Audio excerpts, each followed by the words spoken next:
Right, episode 39 at the Back of the Class podcast. I'm Glenn Anderson. I'm Ben. And before we start off this week's episode, I'd like to say huge thank you to our sponsors, the Bar Griffin Inn, the Pitside Pizza and Grill, VAR Electrical, Coco's Cakes and VAR. Members First Credit Union. Members First Credit Union. Too many to remember. Yeah, exactly, yeah. And this week we're joined by Max Lally, otherwise known as Maximus Lally, yeah. Thanks for coming in, Max. Yeah, of course, boys. Pleasure Is to be this on with your this. first podcast? So we on one before? No, we've done podcasts, you know what, like I've done interviews and stuff like that, but I've never like Sat down for like a proper chat, like, you know what I mean? Yeah, so yeah. I would say this is the first. Actually no, that's a lie. Me hopefully used to do, and I used to sit down and have chats with him. This is the second one. Happy days, yeah. And how are you? All good, boys, yeah, all good.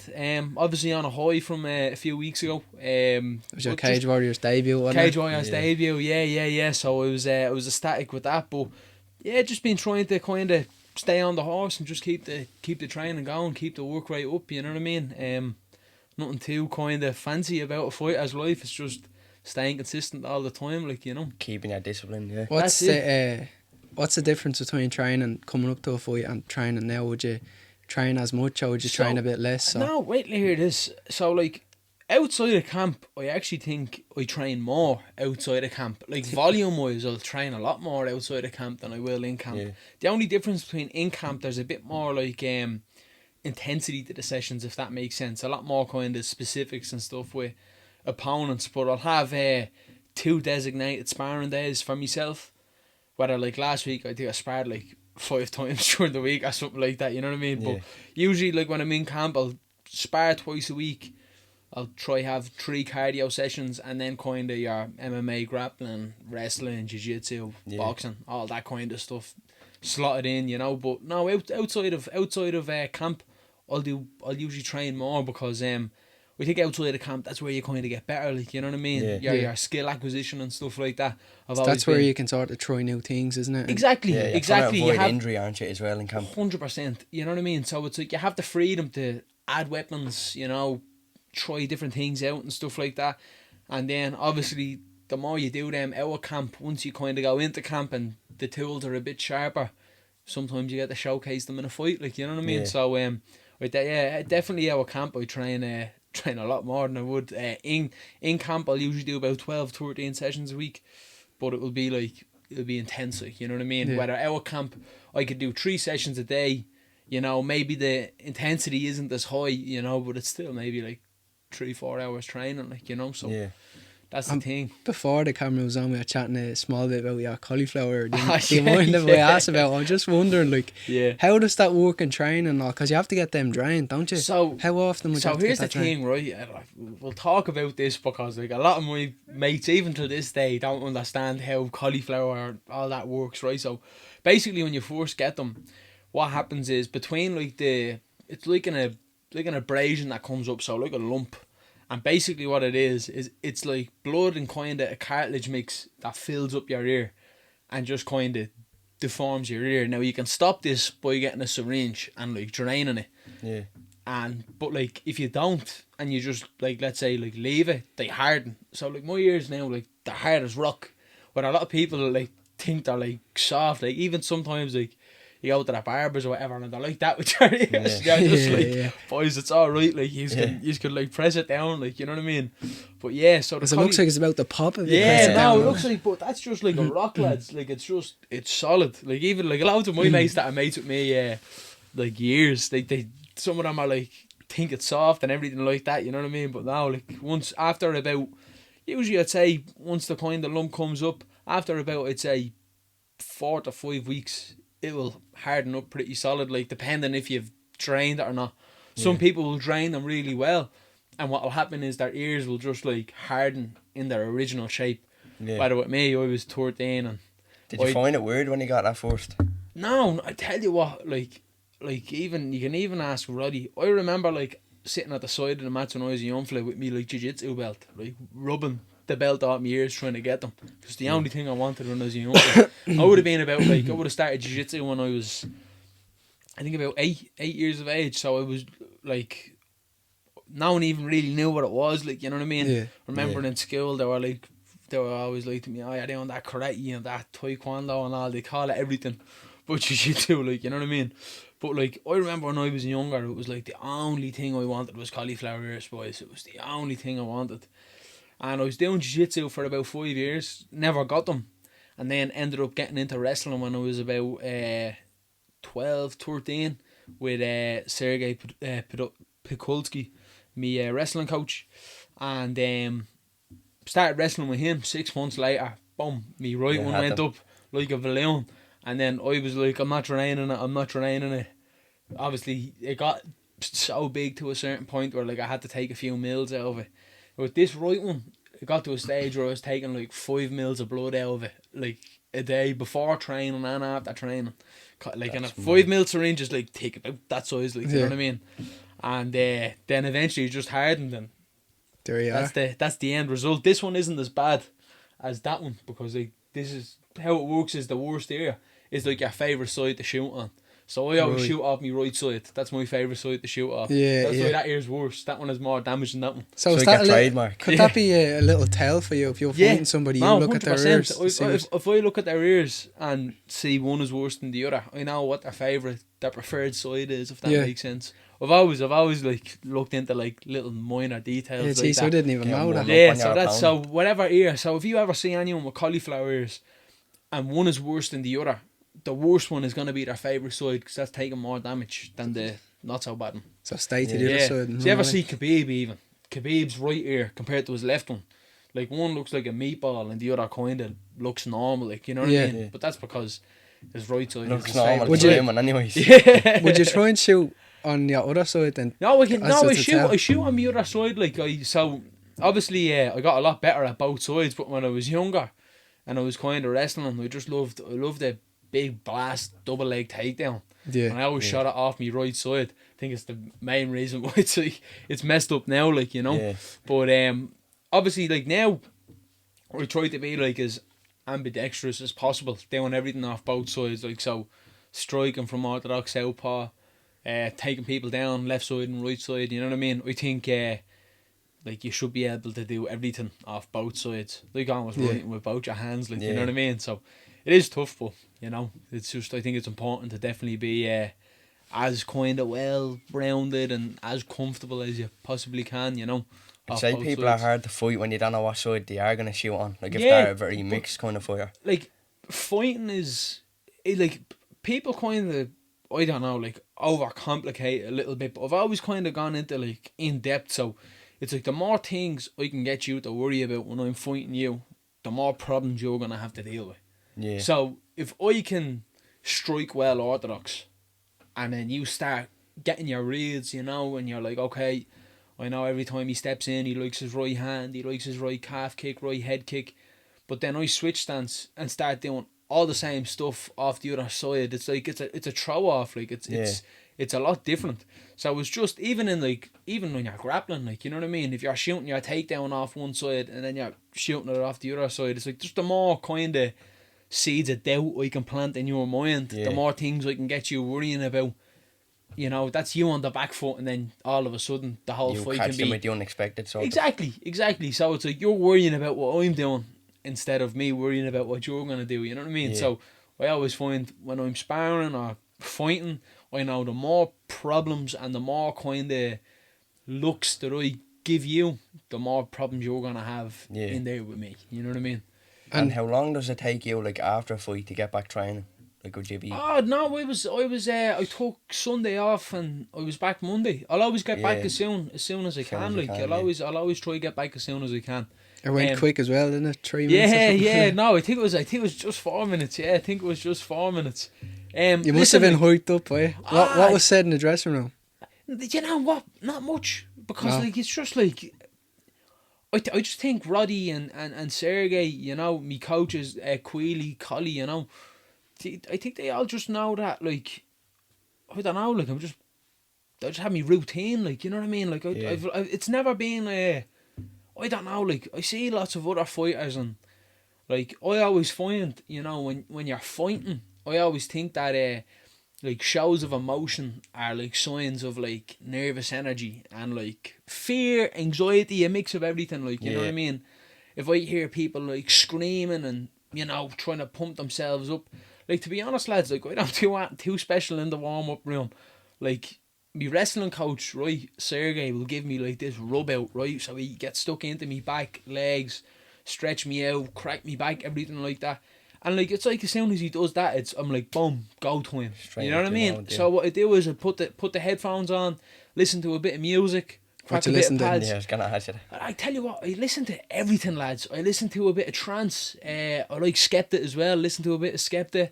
And then kind of as I get closer to me fight, I start listening to that Irish rebel music. You know what I mean? Yeah. So that's the kind of mix. So I'll kind of get into the trance to kind of get into the flow. Skepta's kind of grime hardcore stuff to get me going, and then like I just get into the like kind of, you know, all the kind of rebel music and stuff like that. Luke Kelly, you know, the Dubliners. You know, I listen to the Black and Tans, everything like that. The Wolf Towns, just to kind of get me into that kind of, I don't know, zone. And lads, I've been doing this, right? It's weird because I'm about, what am I now? 9 amateur fights, 4 pro fights, so 13 fights in, you know, with the kind of same lads around me. I've been doing this since my first amateur fight, and like nothing, I've never changed anything. I've never changed anything. If you look at the lads, or you ever like talk to Roddy or talk to Sergey or anything like that, they'll say the same thing. I've had the same routine since my first kind of fight, you know. So I get that going, crack the pads, and then it's just, you know, it's like it's time to fight. You just get excited, like. People get nervous, but I just try to embrace it all, you know what I mean? I just think it's not, I have to fight, I get to fight, you know what I mean? That's the kind of whole kind of mentality going in. And as well as that, you know, like results and everything, like in this sport is very, you know, ups and downs the entire time. Even if you're winning the cage, you can lose outside the cage, and, you know, in life in general. So what I always just try to do is, I just always try to go in and perform my best, and whatever the result is. But I know if I go in and give 110%, it'll be very hard to beat me, you know what I mean? That's always the mindset going in. Roddy always, you know, he's kind of always in my ear as well, you know, telling me, you know, it's my time, this is what we've trained for so long and stuff like that. And like it's great, lads, like, you know what I mean? It's just obviously to be able to fighting Cage Warriors at 21 and obviously make your debut on your kind of home soil and all that's great and stuff like that.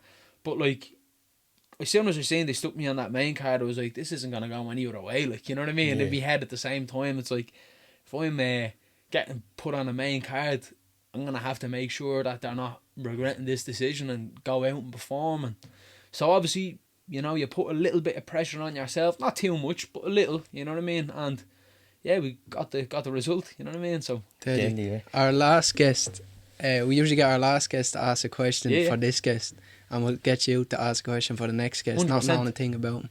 Our last guest asked, was there somebody you looked up to throughout your career or throughout your, say, amateurs, that you sort of took inspiration from or inspired from? Yeah, you know what? In regards to fighters, there's actually too many people to pick. But like, I suppose it took me a while to see who I really kind of looked up to in life. And I have to say me dad, you know what I mean? Like, I really would have to say me dad. Like, obviously when I was a teenager, you know, when I was younger, we used to fight all the time. I think everyone at that age kind of does. But like, as I kind of got to kind of 19, 20, I really got to just kind of appreciate him for, you know, how much he does for me, how much he sacrificed for me when I was a kid. And really, I wouldn't be in the position I am without him today. So like, I really admire the man, like, you know what I mean? He's done so much for me. Really just, you know, supported me, never pushed me to do anything, never forced me to do anything. But no matter what I would choose to do, he would always just back me 110%. And I think support like that, you just can't buy it, like, you know what I mean? Same with me coaches as well, you know. But with a person I have to look up to, it'd have to be me dad, like, you know what I mean? he's the one that got me kind of on this path, like, you know. That's what I No was one going to say. else. Was he big into fighting when you were getting No, into it? so to tell you what, he actually wasn't. So my father's side is full of cyclists. You know what I mean? So I'd be big into watching the cycling. You know what I mean? Giro d'Italia and Tour de France and everything like that. I watch it with me dad, and me granddad. But he got into jiu-jitsu. So he got into jiu-jitsu, and I kind of was into that WWE and stuff when I was younger. I used to play for Collegland AFC as a goalkeeper, kind of like the football, but like I always was just like chasing something else. I was like, this isn't enough, like, you know what I mean? Yeah. I always loved, like, as a keeper, I love getting stuck into lads, like, even you be in the boxing, you be hitting them loaves, or you go for the punch the ball, you dig a player, you know what I mean? Yeah. So I always was kind of chasing that a little bit more. And he kind of brought me down to jiu-jitsu, you know. I would have been young, 8, 9, and just like it was just my football or my gaff or some other kids. That's the only way I could really put it.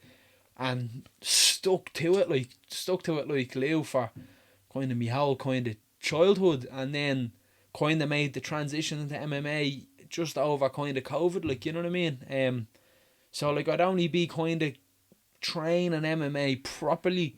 I used to do a little bit of boxing here and there, a little bit of kind of Muay Thai here and there, like when I was younger, but I say I've only really kind of been training MMA properly since 2020, so maybe five and a half 6 years now, yeah. And then obviously the jiu-jitsu for the whatever might be 10, 12 years previous, you know? Yeah. Yeah, I was going to say, just as you're going on that path, something we usually always do is bring it back to the start. Tell us what life was like for you growing up, what school was like, what different sports you were part of. Yeah, so like I obviously I grew up in Ashbourne, in County Meath, you know. So Ashbourne is a great place to grow up, you know. Really, you know, great people. I went to Ashbourne Community School, which is literally right across the road from me. So right across the road from me, still managed to be late every day. You know yourself, lads. You know yourself. But yeah, I had great friends growing up. Still do have great friends. Kind of have the same people around me than I did when I was younger, like, you know.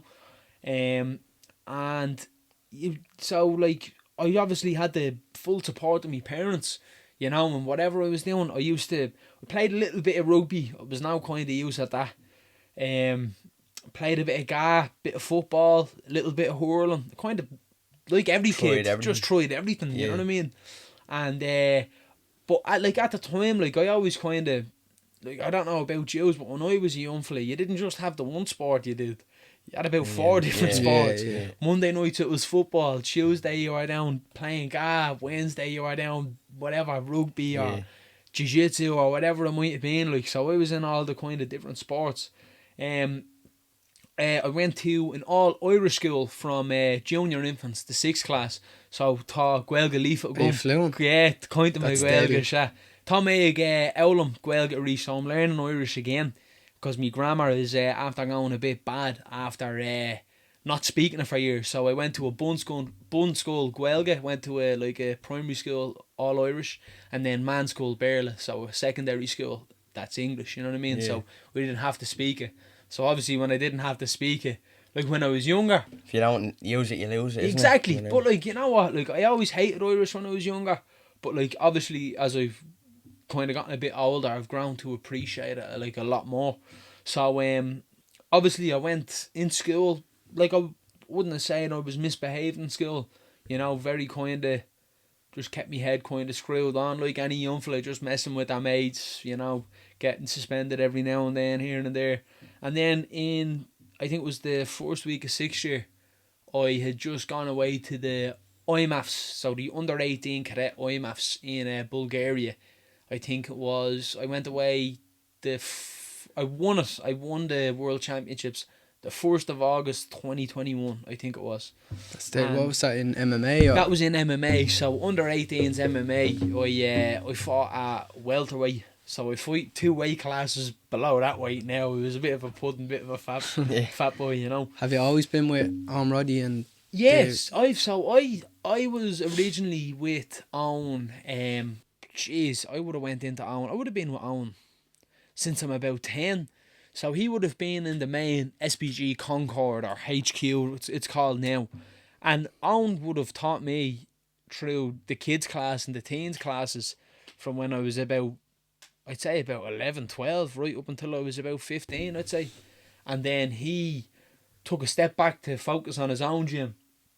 And then kind of when it started to get very hard for me to travel out and back from SBG Concord. It was in like Bluebell in Tala, like, you know what I mean? That's what I was going to say, that's a long journey. So, like, I would have been 13, getting on the 103 from Ashbourne into town, and then getting the Red Line Lewiston across the Bluebell and wanting to the gym. So I would have done that like every day. That's some dedication at 13. Yeah, twice a day. Now I don't, like the way the city centre is now. I don't know if you'd be able to do it now, but like I was like 13 doing that, going in and out.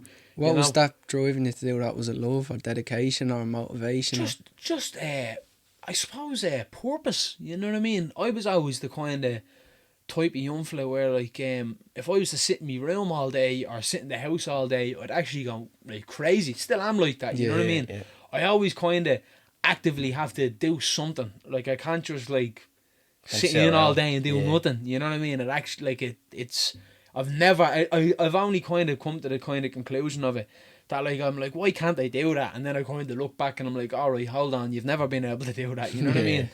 But I think it was just purpose. It was just like I loved going training jiu-jitsu, you know, especially the kind of environment and all the people that we've met through the sport, you know, has been unbelievable. But so we were talking about the talking about the IMAF, talking about the IMAFs.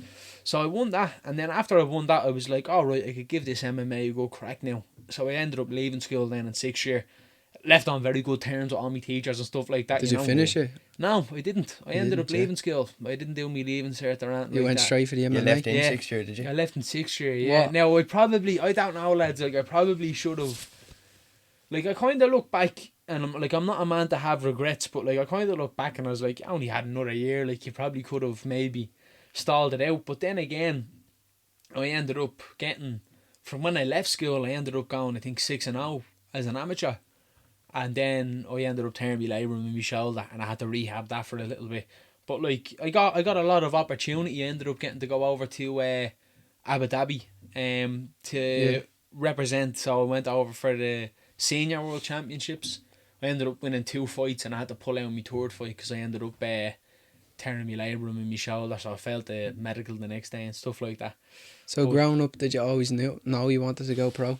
No, you see, tell you what. I didn't even know MMA was a thing, to be honest, until kind of Connor, you know what I mean? Yeah. So, like, and I think that's the same for a lot of Irish people. Maybe not just people that were kind of a part of the sport. So, obviously, jiu-jitsu is a martial art, you know what I mean? So, it's kind of a part of MMA. Like, I suppose, like, back in the day, you could kind of get away with, like, you'd be like, oh, what do you do? And it's just like, it's just like submissions, you know what I mean? Like, you just make each other tap out and all that. But then kind of when Connor came in and people kind of start watching it and they start saying like, I don't know, people getting tapped out on the ground, they're like, that's what you do, innit? That's what you do. Yeah. All of a sudden then all my mates are lining up on the green. On we go. We have a game of submissions and be bleeding, tying them up like a knot.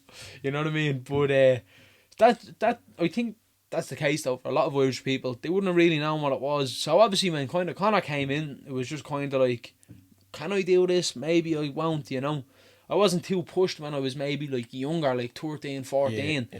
I was just loving the jiu-jitsu. And then over COVID, I suppose I wouldn't have said that I still love doing jiu-jitsu, still love training jiu-jitsu, but I think I got a bit fed up of just the grappling kind of side of it, you know what I mean? And I was like, you know what?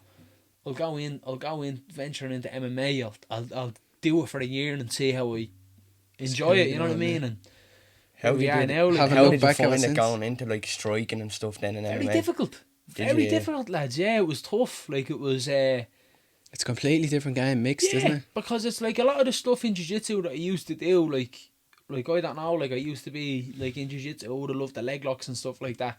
And then all of a sudden I have like at the time I would have been like a decent level blue belt.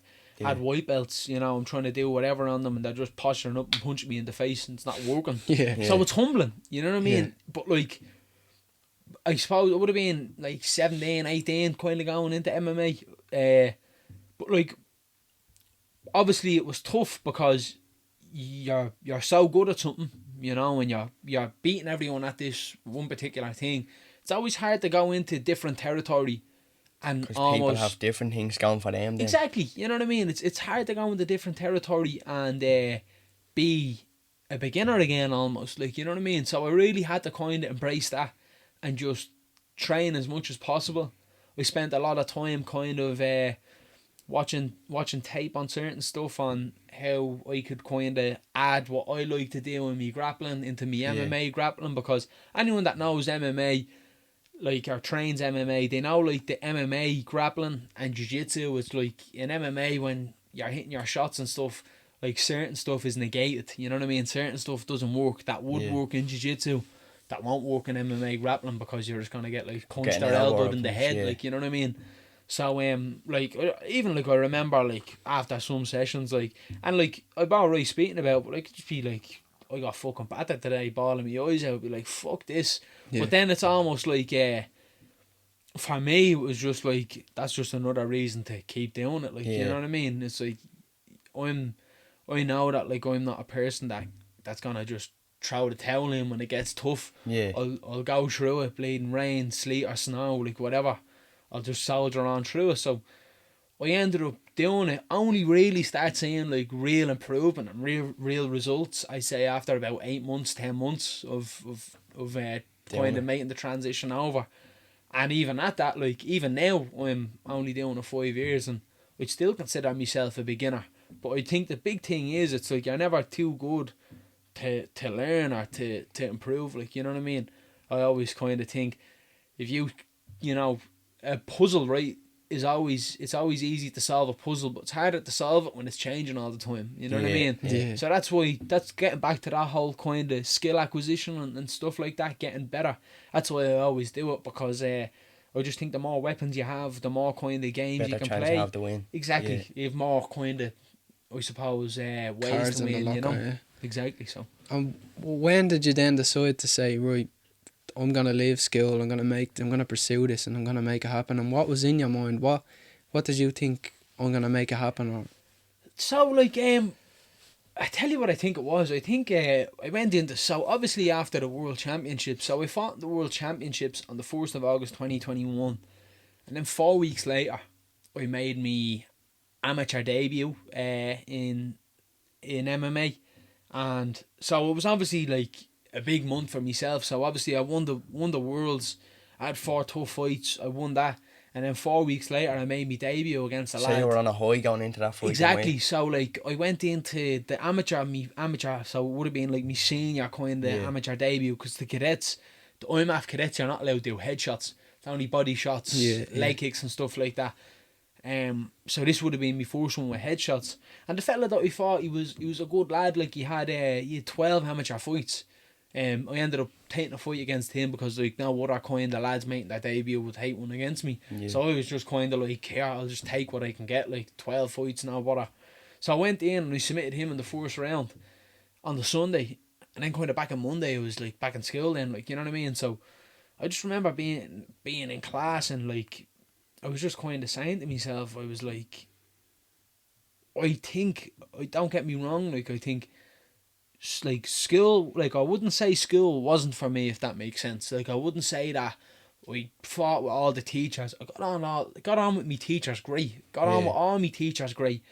But I just felt, like, I just remember, like, it was kind of like a moment where I just said to myself, right, you're really going to have a chat with your man and dad when you get in. Where it was like, I was just sitting in class and I was just kind of, like, learning about algebraic expressions and maths or something like that. And I was just kind of thinking to myself, your time could be put elsewhere and you could be twice as productive Could be as sitting improving in here. mixed martial You arts. could be in the gym right now with all this time, this whatever 5-6 hours you're in school, you would be getting triple the work done in the gym. And that's all I could think about, like, you know what I mean.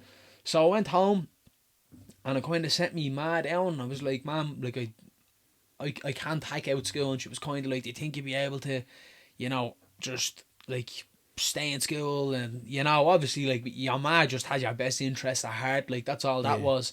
But as soon as she kind of realised that I was like serious about it, she was like, okay, like no problem. I went in, you know, obviously I got my year head, a card and flowers and everything like that. She was always like great to me, kind of coming up in school. Because like, I suppose you don't really see it, but like the teachers in school, like you're in school for 6 years, they get to see you grow from kind of a child into like a man, like, you know what I mean? Kind of.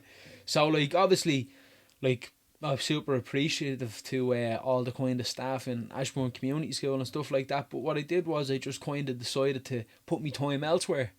And I think it was one definitely, I have like zero kind of regrets in that regard, because it just elevated me twice as much and kind of got me to where I wanted to go, you know.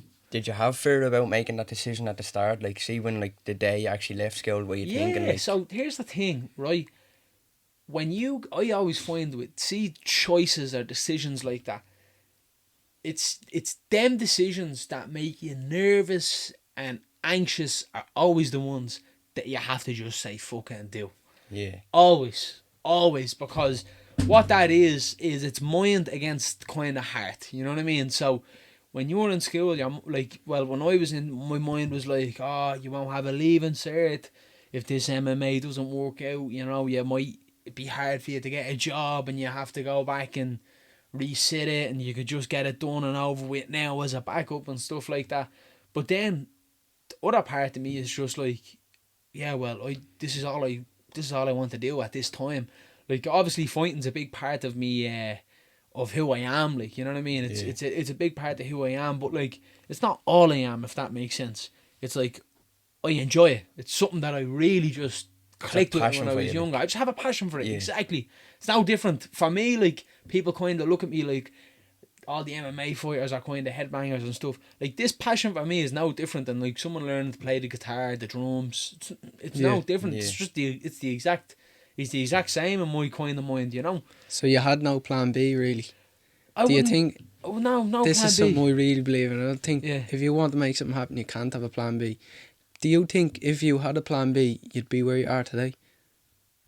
Maybe not. No, maybe not, because like I think chasing something worthwhile, you'll never have a safety net behind you, because you're gonna want plan A so much. Does that make sense? Yeah. So you're never gonna reinforce yourself or anything like that, you know. Like, I know no matter what happens, I know that my friends, family and coaches will have me back 100%.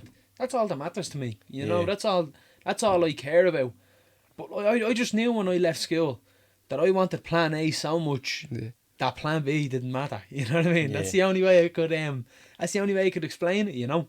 That was an amazing answer. That one's getting clipped. So it's like that's what I believe in, though. Like, you know what I mean? It's just like some people, like, for their own maybe mind, it's like I just think if you kind of have like a backup or something or whatever it might be, it's like, I just think it's a false safety net. It's like, I get up every morning chasing this dream of getting to the UFC, but I get up every morning. I don't get up every morning dreading it. I get up every morning ecstatic.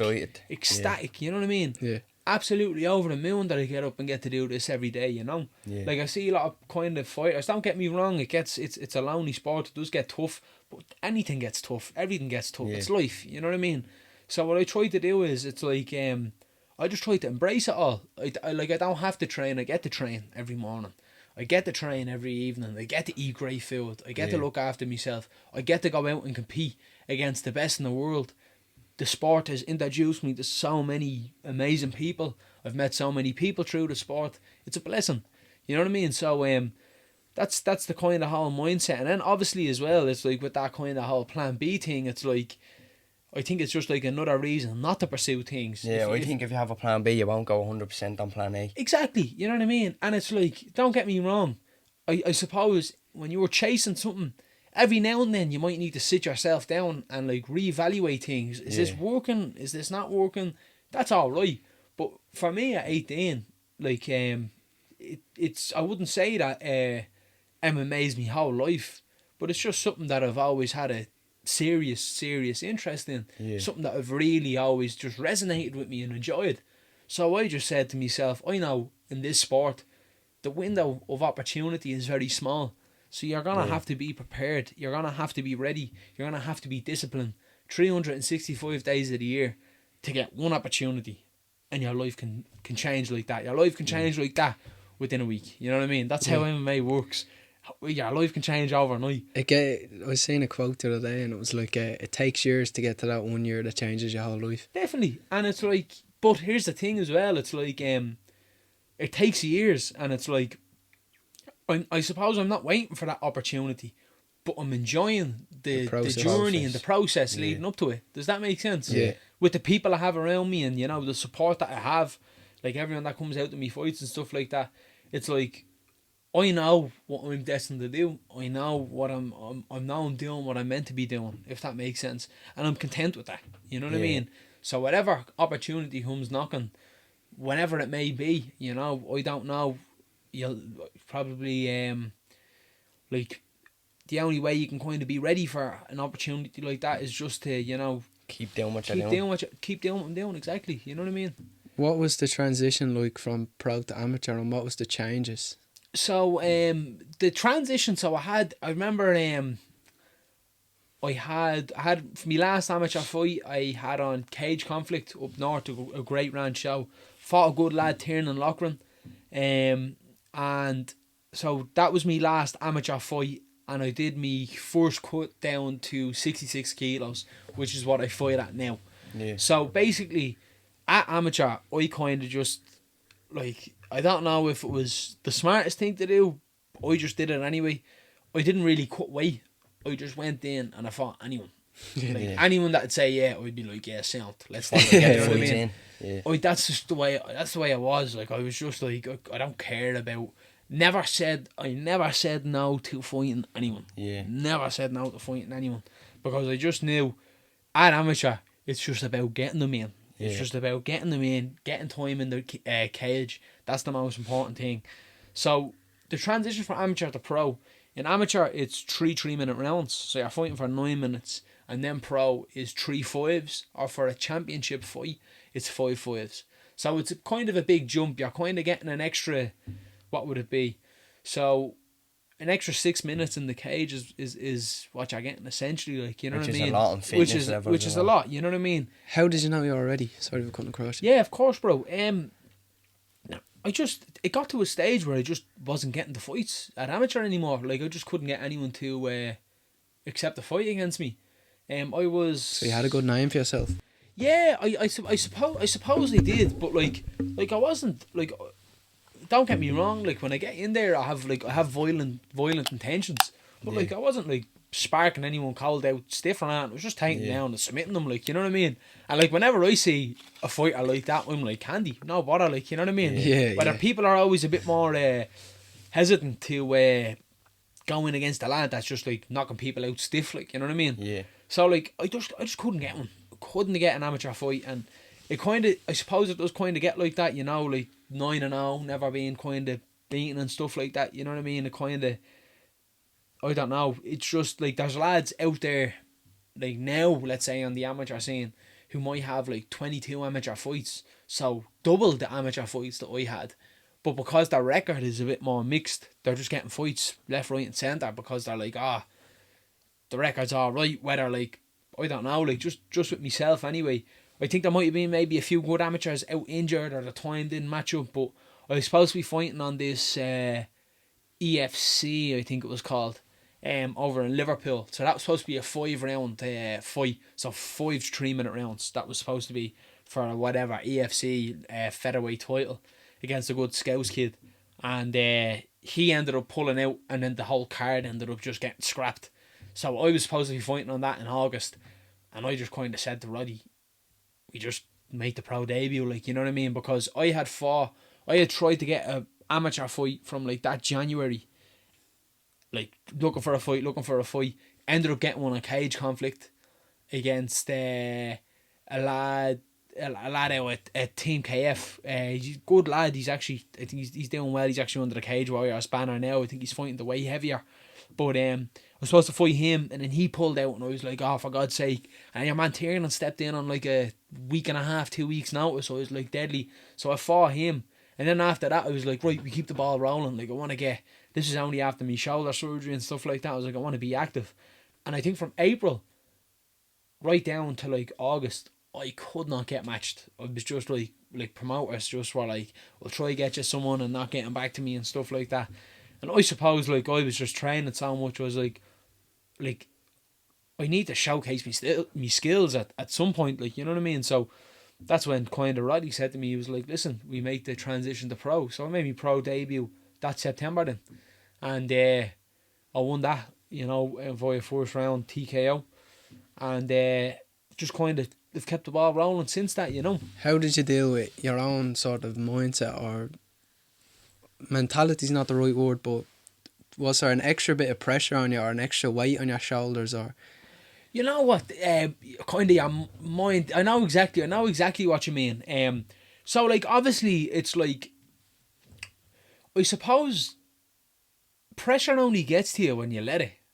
Like I don't know if like I'm just kind of hardwired a bit different, but like I really don't think any different of it than like a spar in the gym. Like I really don't. Like I fought what's this now? Like 13 fights, and I haven't lost like a single fight. And like sometimes, like people say that to me, they're like, "Does that not get to you?" And I'm like, "No, because I don't care if I lose." Like, you know what I mean? Like I really don't. I just know I'm gonna go in, and I'm gonna be sharp. I'm gonna be ready. I'm gonna be in the right shape. I'm gonna train as hard as I can.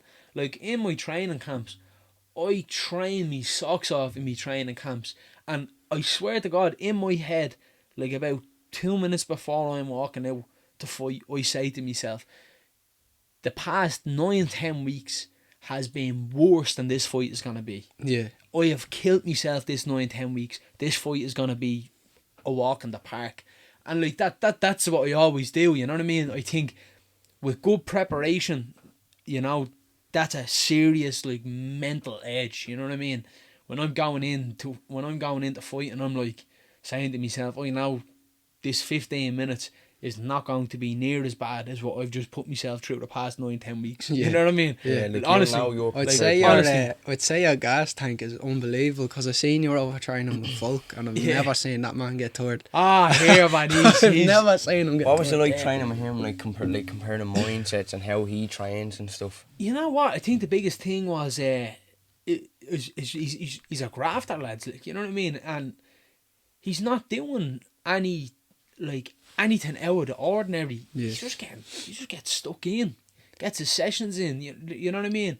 Gets his training in. It's like, as well as that, like for like he's at a lot different stage of his career than I am at mine. So I suppose he's nearing like the end of his career, you know. I say he probably has maybe 2-3 fights left in him, you know.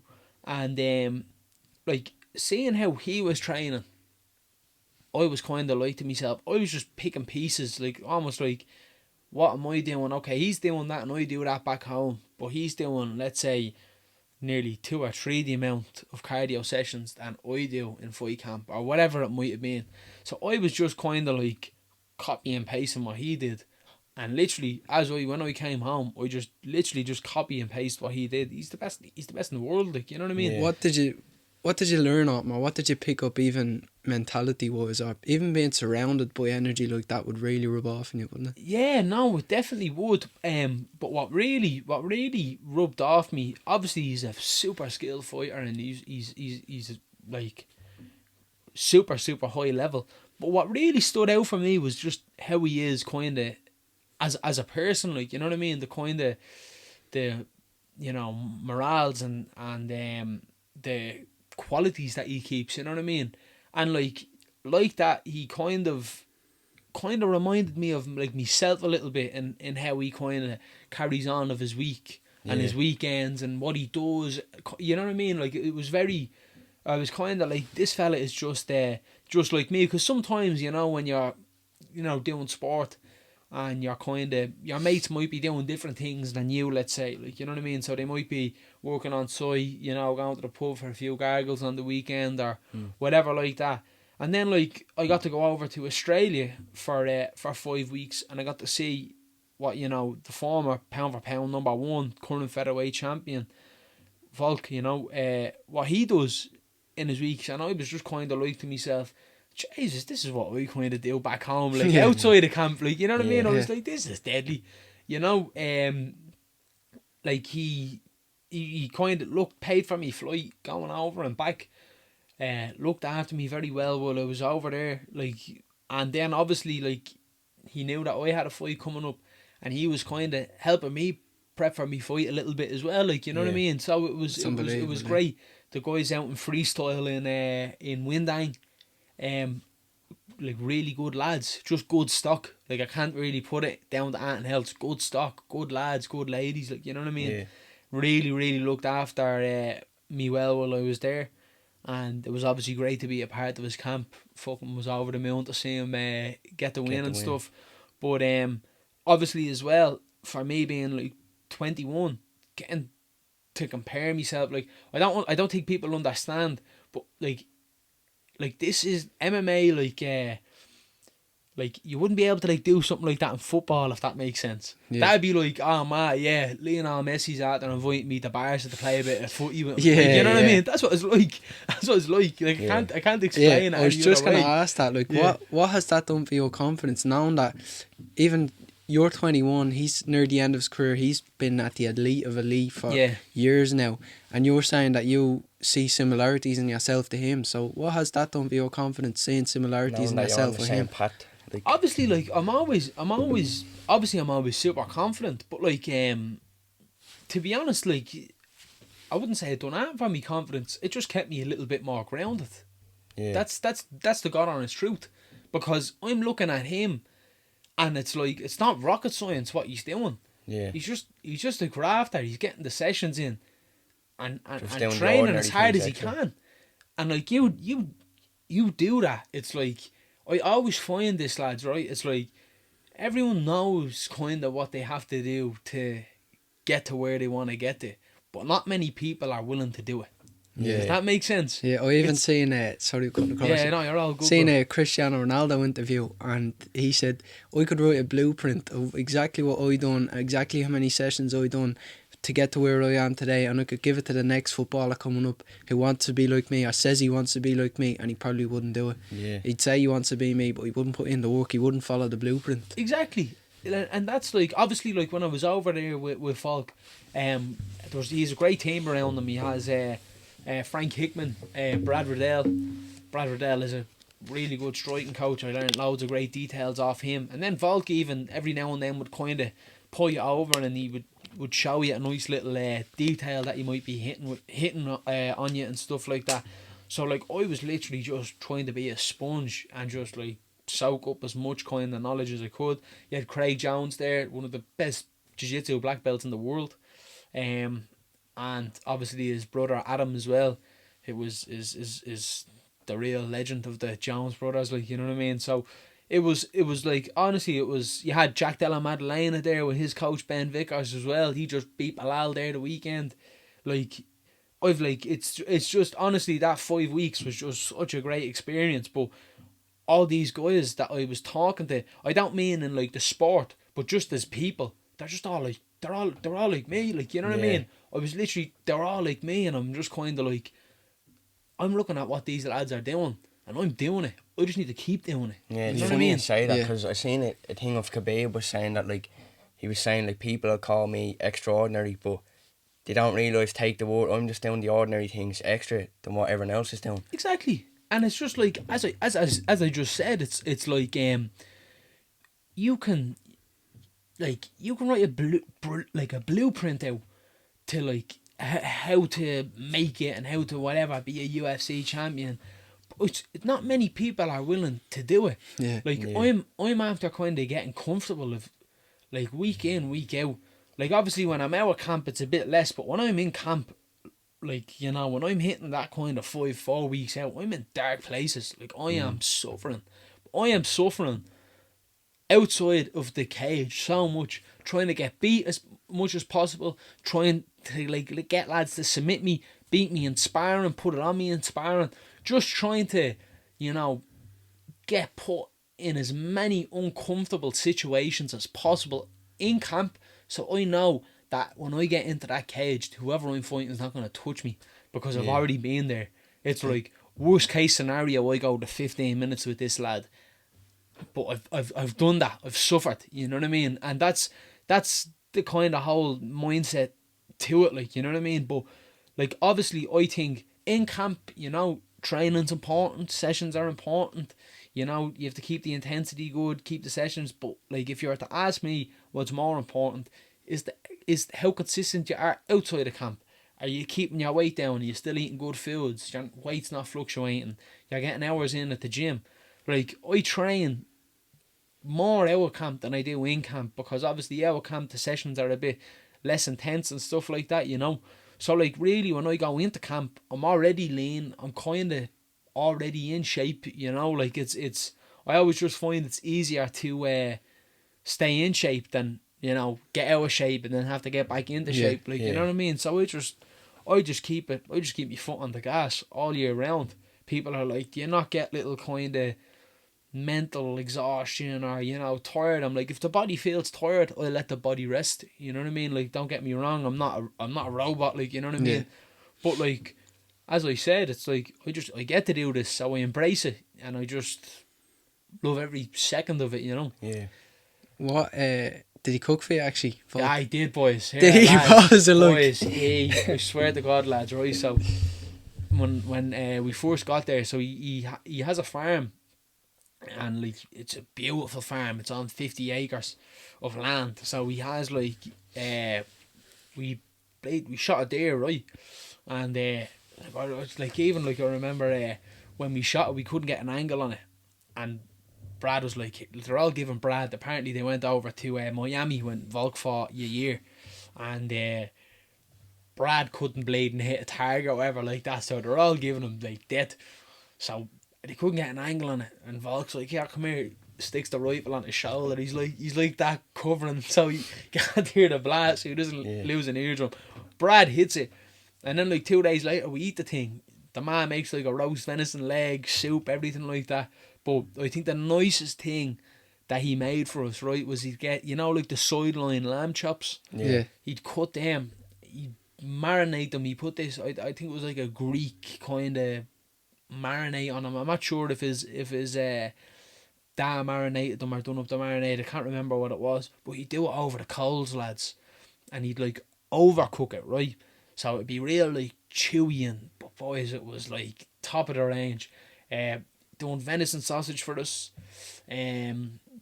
What else did he do? He done chicken wings as well. But like, I never really knew this before I went over.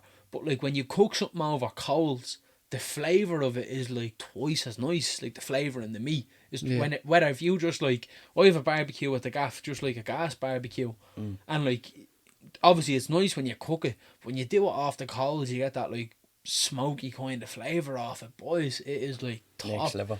top notch.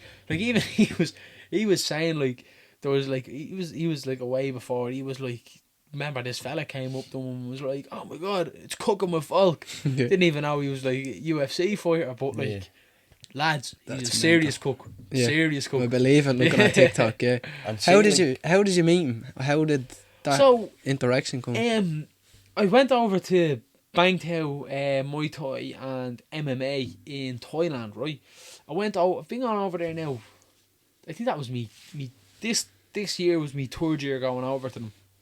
And I remember on me first year going over, he was getting ready for his first fight with Islam, Makachev. Yeah. And I got a little bit of sparring in with him, so I would have been still being an amateur and stuff like that. And so I got a little bit of training in with him then. That was like the first time I met him. He was like same as he is now, down to earth, you know. Was any questions I had for him, he was answering them and stuff like that. So then this year he came back, and him and his coach Joe Lopez just kind of called me in. Were like, do you want to give a hand with Volk? He has these cardio sessions that he does, the meat grinders. I was like, yes, sound. So I went in and helped him with that. And then I was getting invited for the sparring sessions, and I was just getting invited for more sessions and everything like that in general. So he ended up bouncing back home, and I just kept training. And then I think it was about 2 weeks after, Frank Hickman, the wrestling coach, texted me. He's like, "Do you fancy going over to Australia to give Volk a hand for his last few weeks in camp for Lopez?" I was like, "Yep." Well, right to do. Yeah. So obviously, and that was the Thailand trip over and done with. Packed up, flew over to Australia and helped him for his kind of last few weeks of camp. So it was a great experience, lads. It's Yeah. unbelievable. And see, like from training with him, and you were saying earlier on about always wanting to improve and learn off, like everyone, was he like that himself? Like, was he always wanting to better himself? But and improve? that's what you kind of that's the whole thing of. That's how he kind of reminded me of like myself. You know what I mean? Like he was always trying to like just little small details. Always trying to pick everything up. Like, you know what I mean? Yeah. Always trying to improve in all areas, in his striking, his wrestling, his grappling, his conditioning, his strength and conditioning. It's just like, even like his diet, like, you know what I mean? He like, apparently like, I've never that was only my first ever camp with him, like, you know what I mean? But that was apparently the leanest he's ever gone into a fight. And man, he was in like serious shape, guys, like serious shape, leading up to his fight with Lopez. But like that, he's I think anyone at that level always has that mindset of just being a day one beginner. Yeah. He's in the sport, I'd say he's fighting nearly 17 years, like, you know what I mean? And still wants to improve. improve. If you didn't know who he was, you think he's a beginner, asking all the questions and looking for all the little small details, you know what I mean? And that's what it takes, you know what I mean? That's what it takes. You can never be too good at anything to learn something, like, especially in this sport, you know what I mean? So many styles, so many kind of different looks, and, you know, it's like, you can't be a black and white thinker in that type of way. You have to be open to it, you know what I mean? And I've always kind of had that mindset, but obviously when you see, you know, UFC champion of the world be like that, and then obviously Jack Della Madellena as well, he just recently won the welterweight title. He was the exact same. He's looking for all the little small details, you know, and then it's like, he's showing me stuff, and then he's like, "Oh, how are you kind of hitting this?" And he might be asking me a few questions. It's just like, what, just transferring the knowledge the whole time, you know what I mean? Trying to learn off each other. Exactly, Like, and that's what it's about. That's the most important thing, you know. Totally, yeah. And where do you see yourself going? What is the plans with the career, or what is the vision in your head? The vision in my head is I'd like to be in the UFC in the next 3-4 years.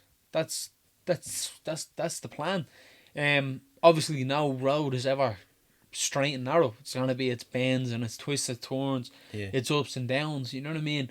But I'll be prepared for anything. The ups and, you know, the good and the highs are highs, the lows will be low, you know what I mean? But that's the path of the warrior, you know what I mean? So you just embrace it. You just you take it all in, and you just, you know, hands up, chin down, and just walk through it, like, you know what I mean? That's something I wanted to actually ask you. Yeah. See, like in sparring, if you know you had a bad day of sparring, how do you stay positive then? How do I stay positive? To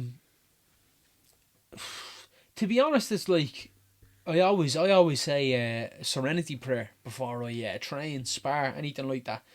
I'll always say serenity prayer. Serenity prayer goes like, "God grant me serenity to accept the things I cannot change, the courage to change the things I can, and the wisdom to know the difference."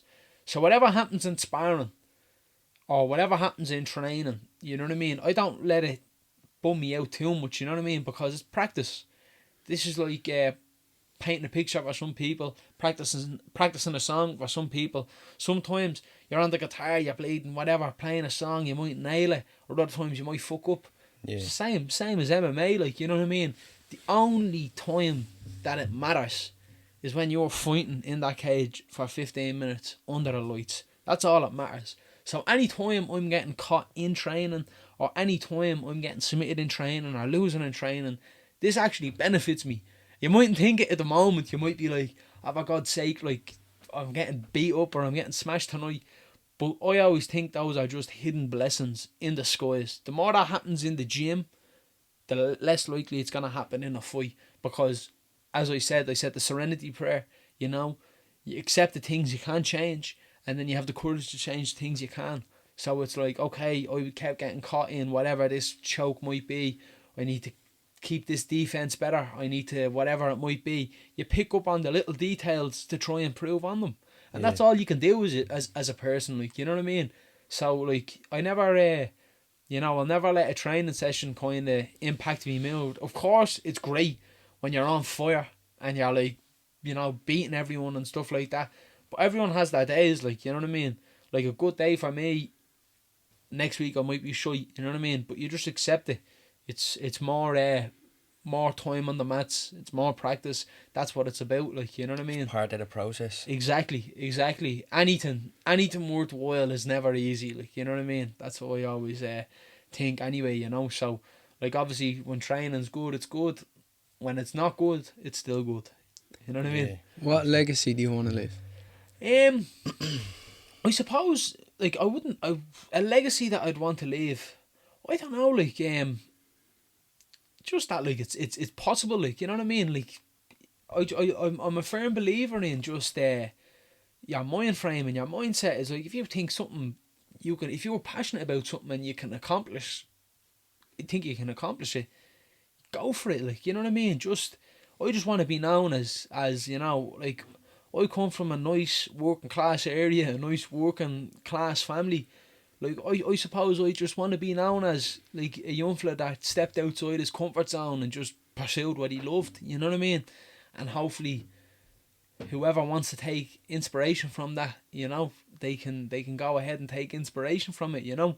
But it's nothing too spectacular. It's just, all it is, it's just passion, but, you know what I mean? That's all I can really explain it as. Do you believe in manifestation or visualization? I do. I really do, you know? Like, even I manifest a lot, and even, like, I'm looking at them UFC cards the weekend, and, like, I'm looking at Jack and Volk winning their belts, and, like, I'm kind of thinking to myself, it's like, I know I'm going to be on a UFC card at some stage with Jack Della Madellena or any of the other Irish UFC stars, you know what I mean? Or whoever might be getting signed. Or I know that for a fact that I'm going to be on UFC cards with big names, and I'm going to stand out amongst those big names, you know?